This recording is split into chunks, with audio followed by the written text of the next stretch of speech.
Hi, all. This is your Professor Ian. This is just an update for week 6 of the course. So we are into week 6. Um, yeah, week 6. That's right. Yeah. So we're coming towards the end of the course. So stay strong with the readings. I'm just going to talk about what we covered last week a little bit, and then remind you of some things that are happening this week. So last week we read selections from the Iliad. I love the conversations. There was a lot of comments on Perusal. So I've just gone through all those and watched the Flipgrid videos where you talk about your favorite parts. Remember to do the Flipgrid videos. It's meant to be a more casual way to pick up some of the grades and just interact with each other. So do make sure you do that. We had fewer videos this week, and I know the semester is intense, right? It's an 8-week semester, so there's a lot of work every week. But just stay strong. So yeah, the Iliad Fun Book. I hope you take it upon yourself to read the parts that we didn't cover as a class, because you're really it's a classic, one of the most important books in the Western canon. There are a lot of fun parts we didn't get to read. There's a great part where Hector and Andromache, his wife, are debating whether he should go out and fight Achilles. This is, I think, book 6. There's just these great scenes that we didn't get to read. We didn't read as a class. We didn't read the battle between Patroclus and Hector, and there's a bunch of other really great battle scenes that we didn't get to see. Ajax wounding Ares and such. So we didn't get to see all this stuff together as a class. So I hope you do read the rest of it on your own. You can skip book 2 because there's the whole catalog of ships, which I find super boring. But anyways, you should read it. So we talked about just 4 of the books. In book 1, this is the setting of the scene. This is sometimes referred to by scholars as the anger of Achilles. This whole scene where Achilles and Agamemnon are having this confrontation over Briseis, the woman that Achilles has taken as call her a war bride, if you will, which is a euphemism for not a good thing, right? He's going to take her. He's killed her entire family, and he's going to enslave her and use her as a concubine. So it's a terrible thing. This is part of the nature of war, right? I think it was Carlos who mentioned that a couple times in the readings, that this is part of war. The innocents get hurt, and in terrible ways, even today, right? Like, I know this seems a lot more brutal than we're used to talking about with war, but all kinds of war crimes occur whenever there's a war, whenever there's an invading force. There's a dehumanizing that happens, and it leads to terrible things. So even though some of the things that happen in the Iliad seem outrageous, they're not really outrageous in the context of war in general. Anyways, book 1, the anger of Achilles, right? There's this confrontation, and then they're talked down by Nestor, by Athena, right? She stops the bloodshed from happening, because Achilles is ready to kill Agamemnon, right? Because he's insulting Agamemnon's, that code that Agamemnon lives by, or that Achilles lives by, right? Achilles is very much this personification of the warrior code. He lives and dies by this. He knows he's going to die at Troy, but he knows he'll be remembered as a warrior, and he takes that choice, right? Whereas Agamemnon is also a very, he has his strong code too, but he's more of a king. He's a ruler of men. He's the most powerful king in Greece, in what we call Greece now, right? There was no country of Greece at the time. There were city-states, but he is the most powerful ruler of men. And so everybody is kind of under his command, but they could leave at any time, right? This is a confederation of forces that could leave. It's kind of like when the UN sends in peacekeepers into a country, and different countries will send in their people. They can pull out at any time, but they are under the command of the UN in those countries for peacekeeping purposes. This is not peacekeeping, but you know what I'm saying. So anyways, that's book 1. Elizabeth was asking whether Achilles might actually love Briseis. I mean, that's how it's portrayed in the movie Troy, which is a bonus assignment I gave you, if you want to look at that. I don't see any evidence of it in the book, or look a little bit. He seems to have more emotions for Patroclus than for Briseis. He's angry about that, but that's Briseis, but that's more about his code, right? Whereas when Patroclus is killed, that changes everything for him. Anyways, that's book 1, setting it up. They get the gods getting involved, a real depiction of that warrior, the warrior code, the Eidos, and and the honor too. And then book 9, I gave you to read. And this is when so things are going poorly for the Achaeans, for the Greeks. Agamemnon sees this, and so he sends his embassies, and he realizes his mistake. He shouldn't have wronged Achilles, right? Dishonored him in front of everybody. So he sends his emissaries to go and talk to Achilles. They go to his tent. Achilles treats them with that hospitality that's required of him, right? That Xenia I've been talking about, right? He cuts their meat for them and pours them wine, right? He serves them himself, even though he's got servants there, right? Remember, these are kings, right? These are like the leaders.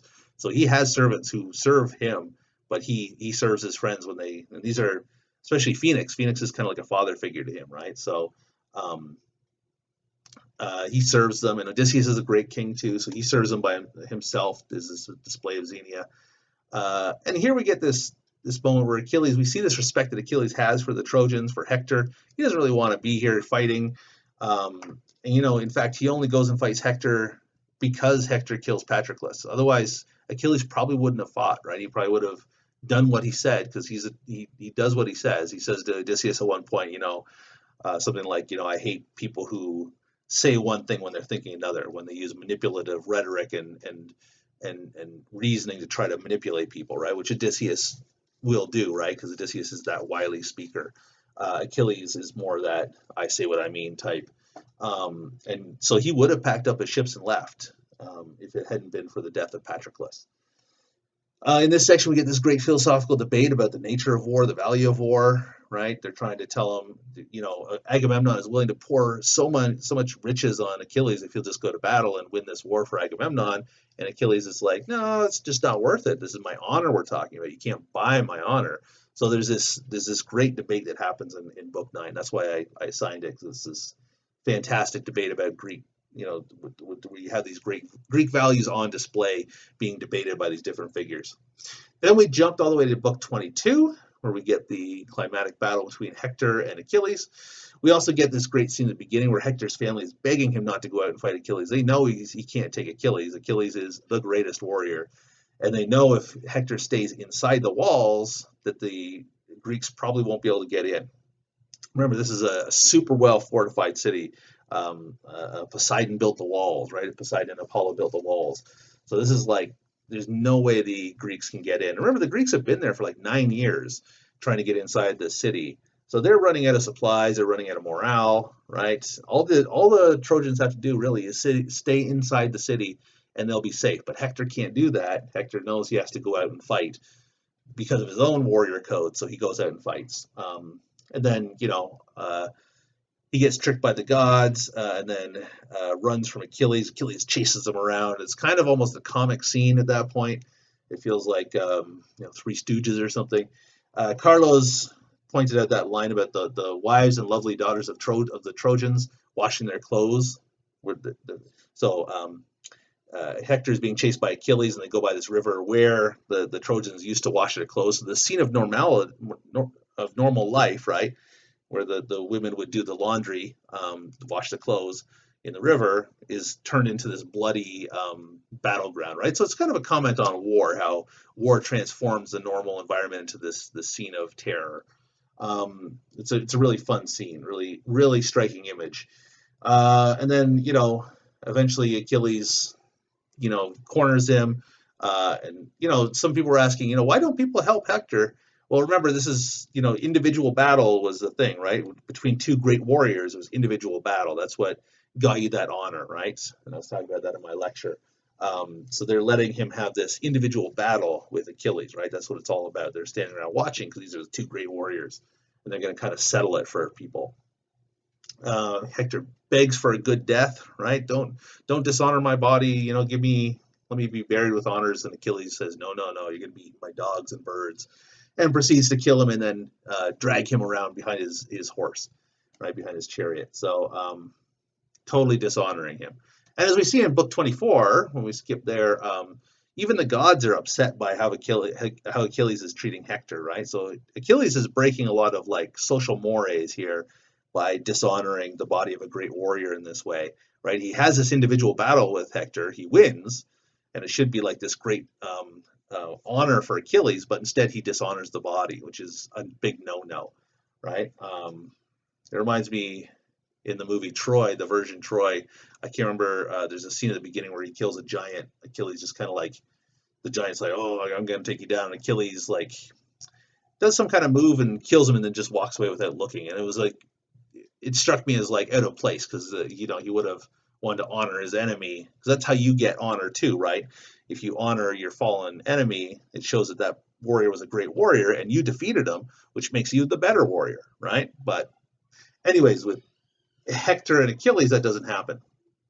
Book 24, Rebecca asked an interesting question whether Patroclus was Achilles' lover. So this brings up a whole scholarly debate. Who was Patroclus to Achilles? In the version Troy, I think they make him his cousin or something like that. Not the case. It's never really mentioned in the book, the Iliad, but he does seem to have some pretty close emotional attachments, and a lot of scholars think that, in fact, they were lovers, in addition to like friends, right?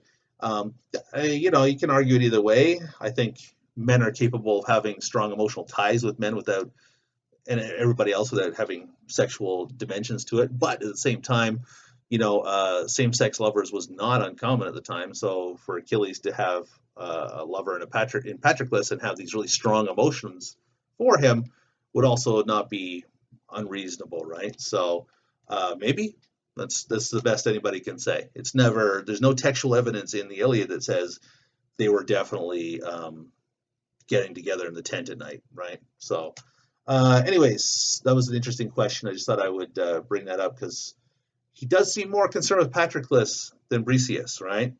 So, something to think about. Book 24 also has the debate of the gods over what to do with Hector. Is it right for Achilles to dishonor him this way? And Priam has these arguments, and it's a really powerful scene, as a couple people pointed out. Here's this guy he's talking with the guy, the man who killed his son, and he's begging for that man to give him his son's body. And so it's kind of like got this gruesome irony to it, right? And it's really powerful scene. And Achilles eventually, it's also this great moment where these two people can recognize the horrors of war together, right? And it's interesting to cap off the book that way.